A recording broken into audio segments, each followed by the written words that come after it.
En la sección anterior vimos lo que era el formato, ¿sí? Esto se agrega al plano para identificarlo y para llevar cierto orden en lo que vamos haciendo. Pero ahora vamos a empezar a ver las herramientas que nos da el dibujo técnico para poder expresar nuestras ideas. Entonces, una de las herramientas que nos da son las líneas. Entonces, básicamente se puede decir que hay dos tipos de líneas en el dibujo técnico, que es la línea gruesa y la línea delgada. Se podría decir que la línea delgada es la mitad de la gruesa, pero vamos a ver que no es así exactamente, pero se podría considerar como la mitad de la gruesa. Si uno trabaja con los instrumentos, con lo que son los lápices, se busca que la línea gruesa quede de un grosor entre 0.5 a 0.8 milímetros y en el caso de la línea delgada se buscaría que quedara en un grosor entre 0.3 a 0.5 milímetros. Pero en el caso de los programas de CAD, uno fija el grosor de las líneas. Entonces, para la línea gruesa se busca que mida 0.35 milímetros y en el caso de la línea delgada es casi la mitad porque mide 0.18 milímetros, ¿sí?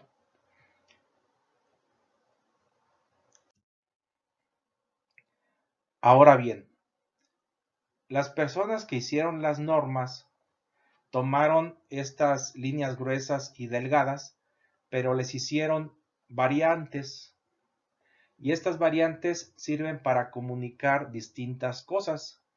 Entonces, por ejemplo, si ustedes lo que quieren es indicar las líneas visibles, es decir, las aristas que uno ve directamente del objeto que uno está proyectando, se utiliza líneas gruesas continuas, ¿sí? Eso es para la línea visible. Entonces, con eso uno representa todos los aristas que podemos ver directamente en nuestras proyecciones. Después, hay aristas que no las podemos ver directamente porque están detrás. Entonces, estas aristas se representan con la línea oculta. La línea oculta es una línea delgada, pero que está hecha con guiones pequeños que tienen un espacio entre ellos.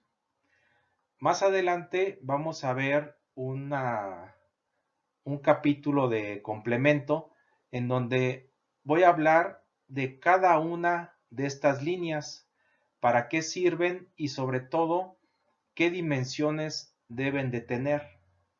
O sea, el espacio entre guiones sigue una regla, el tamaño de los guiones también, pero vamos a ver que todo se basa en el tamaño de las letras. Entonces eso nos va a ayudar mucho a memorizarnos los tamaños para este alfabeto de líneas.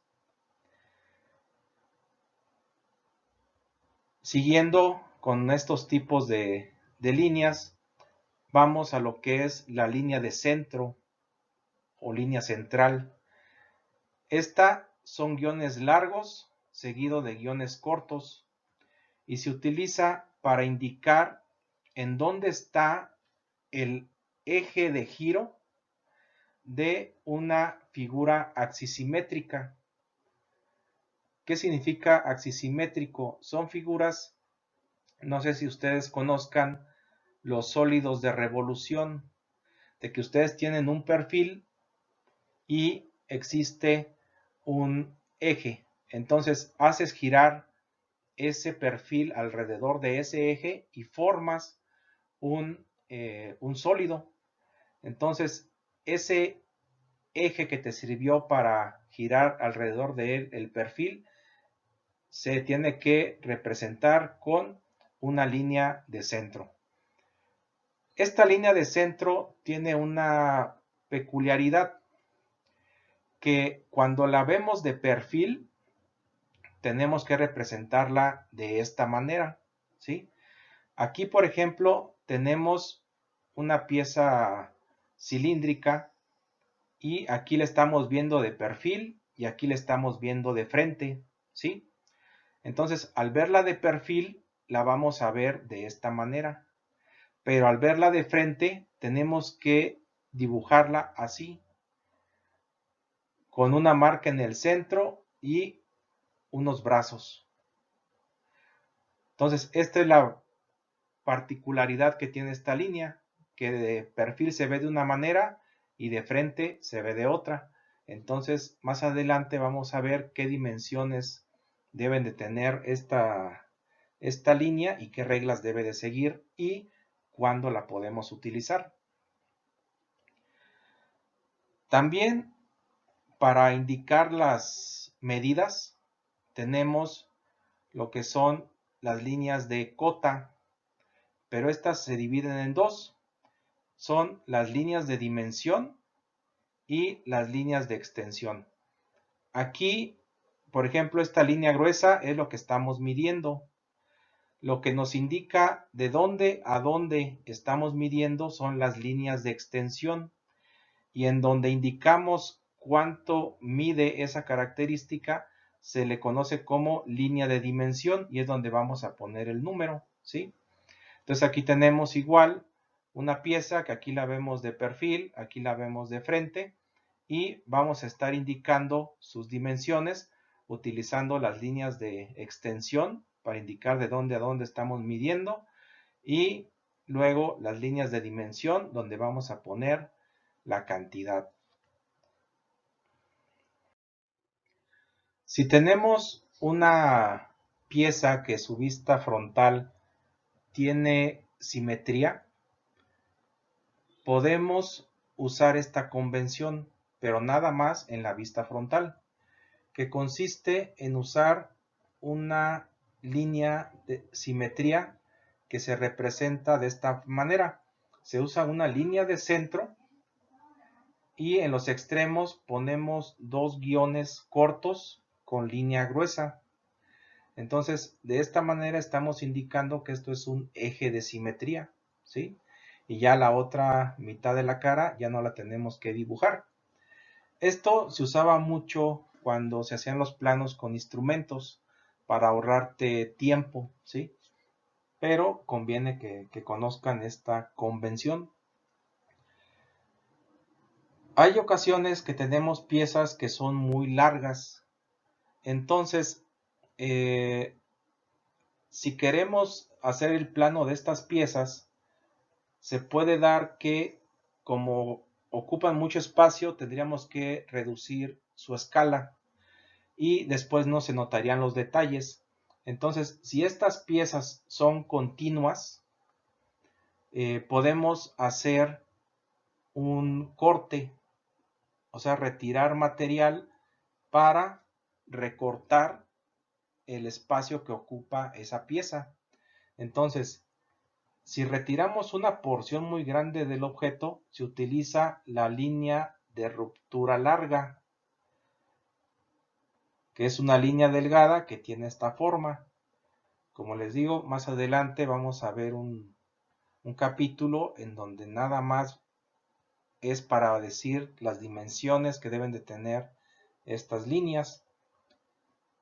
Si la porción que vamos a retirar es muy pequeña, se usa la línea de ruptura corta, que es una línea a mano alzada, pero es gruesa, ¿sí? Entonces, por ejemplo, aquí das a entender que la porción que retiraste es pequeña y aquí das a entender que la porción que retiraste es muy grande, ¿sí? Esta de aquí es una simbología que creo ya la han visto por ahí, es para indicar que esa pieza es tubular, ¿sí? Que es cilíndrica. Entonces, esto de aquí es una forma de ruptura corta, ¿sí? También se puede utilizar. Cuando lleguemos al capítulo de secciones, la parte sólida que fue cortada, tenemos que indicarla por medio de estas líneas paralelas que se le conoce como ashurado, ¿sí? Entonces vamos a ver, porque también siguen ciertas reglas en cuanto a su distancia y en cuanto al ángulo que deben de tener. Cuando estamos hablando también de acotaciones, tenemos lo que son las guías, que estas nos sirven para dar notas o también para poner ahí acotaciones. Entonces son otros tipos de líneas que nos sirven de herramientas a la hora de que estamos dibujando. Cuando se hacen las secciones o los cortes, tenemos que indicar por dónde pasa el corte, ¿sí? Entonces aquí hay dos representaciones de las líneas de corte de plano que se les conoce. Y esto es porque una se usa en la norma ANSI y la otra se usa en la norma ISO. En la siguiente capítulo les voy a indicar cuál es cuál, pero nada más algo es importante. Cuando esta línea pasa sobre el objeto, se le conoce como línea de corte. Cuando la línea pasa afuera del objeto, o sea, aquí está el objeto y sin embargo la línea está aquí afuera, se le conoce como línea de plano de vista. Y en este caso sirven para indicar que esto es un punto de vista o que estamos viendo el objeto desde ese lugar, ¿sí? Más adelante vamos a ver un ejemplo. Tenemos también la línea fantasma. La línea fantasma sirve para indicar cuando un mecanismo tiene varias posiciones, la posición A y la posición B. Entonces, con la línea fantasma vamos a indicar una de las posiciones y es como la línea de centro, nada más que tiene, en lugar de uno, va a tener dos guiones pequeños. También se utiliza para algo que se llama la convención de detalles repetidos contiguos. Entonces, por ejemplo, aquí, esto es un engrane. Entonces, para no tener que dibujar todos los dientes, se utiliza la línea fantasma para indicar que eso se repite. Y tenemos lo que es la línea cadena. La línea cadena es una línea de centro, pero es gruesa y se coloca sobre una superficie para indicar que esa superficie va a tener un tratamiento especial. ¿Ok? Aquí tenemos un ejemplo en donde se utilizan todas estas líneas del alfabeto de líneas. Entonces, para indicar la forma de la pieza, usamos lo que es la línea visible, ¿sí? Una línea gruesa. Con esto, aquí vemos cómo es la forma del objeto. Podemos ver que este mecanismo no es sólido por dentro, que está hueco. Y esto porque aquí vemos esta línea oculta que nos indica hasta dónde llega el espesor de la pared, ¿sí? Entonces todo esto aquí está hueco. Esta de aquí es un agujero cilíndrico. Entonces, como es una geometría cilíndrica, una geometría axisimétrica, tenemos que ponerle su línea de centro, ¿sí? Estos de aquí, estos discos, pues también son cilindros. Entonces, nada más que aquí los estamos viendo de frente. Entonces tenemos que ponerles su marca del centro. Aquí también. ¿Sí? El mecanismo tiene una posición A y una posición B. Entonces, una de las posiciones se pone con línea visible y la otra con línea fantasma. Aquí podemos ver que es como la línea de centro, pero tiene sus dos guiones cortos. Aquí vemos una línea de corte. En este caso pasa sobre el objeto. Quiere decir que está cortando. El resultado de este corte lo vemos aquí. Entonces, como se cortó un sólido, tenemos que usar el asurado para dar a entender que esa pieza, esa parte, fue cortada. Acá tenemos la línea de plano de vista. Es como la de corte, pero como no está cruzando el objeto, está afuera, nos sirve como punto de vista, como diciendo, estoy viendo la pieza desde aquí. Y esto de acá es el resultado. Esto es lo que se ve desde este punto de vista. ¿Ok? Entonces, aquí, como hubo un corte, tuvimos que identificarlo como la sección A. Entonces, aquí tenemos que identificarla. Aquí, como es un punto de vista, se le conoce como vista B. ¿Ok? Aquí en esta perilla le pusieron una línea cadena. Esto es porque va a llevar un tratamiento especial. Por lo regular es porque cuando vas a hacer una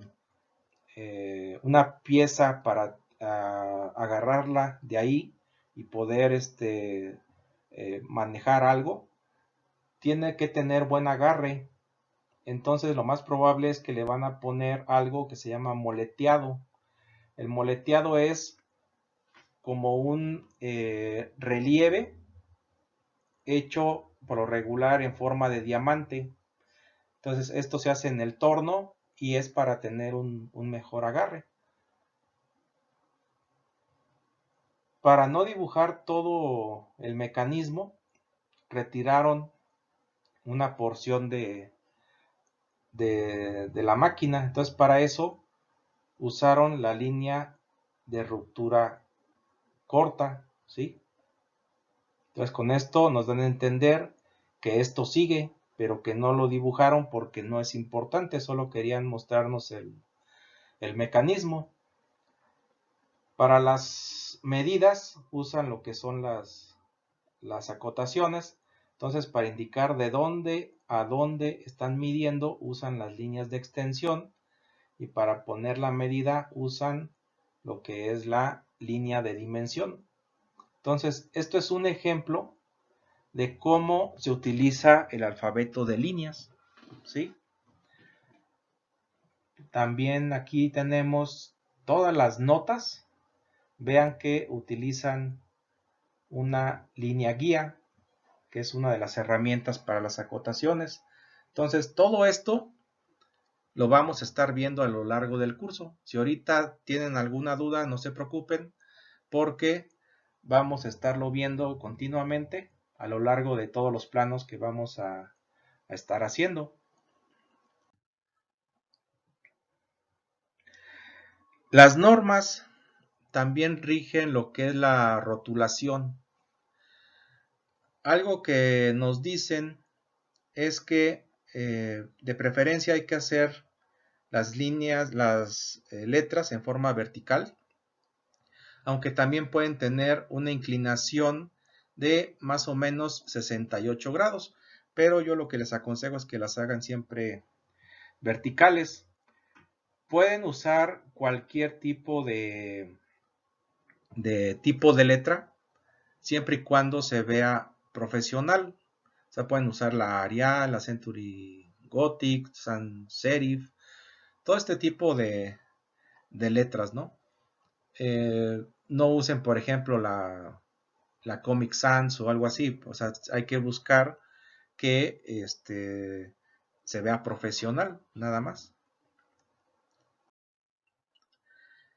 En cuanto al tamaño de las letras, aquí viene las dimensiones que deben de tener, pero en resumen, les puedo decir que en el cuadro de título, las letras grandes miden 6 milímetros de alto, las letras pequeñas miden 2 milímetros y medio de alto, y de ahí en adelante, todas las demás letras miden 3 milímetros. De hecho, siempre que hablemos de la altura de las letras, para nosotros equivale a 3 milímetros. Aquí también les dejo el equivalente en pulgadas, pero vamos a ver, sobre todo cuando veamos más a fondo el alfabeto de líneas, que todo se basa en esta altura, la que se considera la altura de las letras.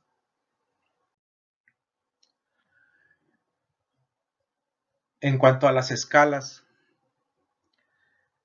cuando el dibujo se usa el tamaño real de la pieza, se le conoce como escala natural o escala 1:1. Pero por lo regular las piezas o son muy grandes o son muy pequeñas. Entonces casi nunca se hace la escala natural, pero siempre hay que tener en cuenta este concepto. La escala a la que una parte se dibuja se representa en forma de ecuación. Por ejemplo, en un dibujo métrico con escala 1:5, el número de la izquierda representa la medida en el plano y el número de la derecha la relación con la medida real. Es decir, que 1 milímetro en el dibujo equivale a 5 milímetros del tamaño real. Para las escalas de reducción se tiene la forma 1:x. Y para las escalas de ampliación se tiene la forma x=1. Sobre todo cuando se hacían los planos con los instrumentos, uno tenía que hacer los cálculos para saber en qué hoja ibas a hacer tu dibujo y también a qué escala. Entonces tenías que hacer una aproximación utilizando esta ecuación, donde la escala se podía aproximar usando la medida en el dibujo entre la medida real. Entonces, a modo de ejemplo, si la dimensión máxima de un objeto es de 450 milímetros y se desea ajustar a un espacio aproximado de 100 milímetros, la escala podríamos sacarla de 100 entre 450, pero tenemos que encontrar la fracción equivalente. Y como tiene que tener la forma de 1:x o x=1, tenemos que ponerla en esta forma. Ahora bien, las escalas no pueden estar en decimales, tienen que ser números enteros. Entonces se debe elegir una de dos. De acuerdo a la fórmula es 1:4.5. Pero no podemos poner 4.5, entonces tendríamos que elegir 1:5 o 1:4. Entonces esta fórmula nos sirve a modo de aproximación. Ahora con los programas de CAD, uno lo que hace es que eliges un tamaño de hoja, proyectas las vistas y tienes que escalar el dibujo buscando que se vea todo correctamente, que quepan bien todas las vistas y que los detalles se vean correctamente y que vayan a caber bien las acotaciones. Si tú ves que tenemos que reducir el tamaño de las vistas y no se van a ver bien los detalles, pues tenemos que buscar un tamaño de hoja más grande. Entonces, ese es el proceso. Primero, proyecta las vistas, ves si se ve en forma adecuada. Si no, pues juegas con las escalas y si no te queda otra opción, pues cambias de tamaño de hoja. La ventaja es que este es un proceso iterativo que ya es más sencillo en programas de CAD. Antes, cuando se usaban los instrumentos, pues tenías que hacer los cálculos. A veces iniciabas, ya ibas avanzado en tu plano y resulta que necesitabas cambiar de tamaño de hoja o necesitabas cambiar de escala y pues tenías que empezar de nuevo. Entonces nos ayudan ahora bastante los programas de CAD.